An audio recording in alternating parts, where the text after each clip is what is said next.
शर्यतीसाठी 2 मालक येतील। पेंडिंग शर्यतीसाठी फक्त 2 मालक यायचे।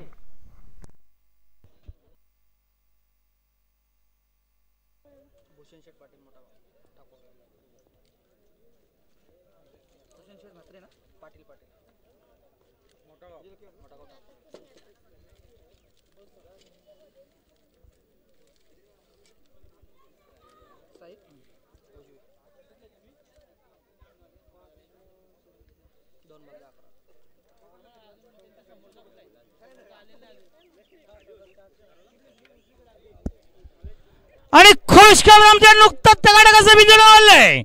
किरण एकनाथ सेठ मात्रे भूषण सेठ पाटील मोठागाव ठाकुरी फक्त बजेट साइड उजवी 2 बादल्या 11,000 रोख कमला आहेत। आणि अक्कीस सेठ भोकरी पडगा यांचा हरणाबैल विजय झाल्याबद्दल समालोचकांसाठी 100 रुपयाचा पारितोषिक आहे। धन्यवाद सेठ।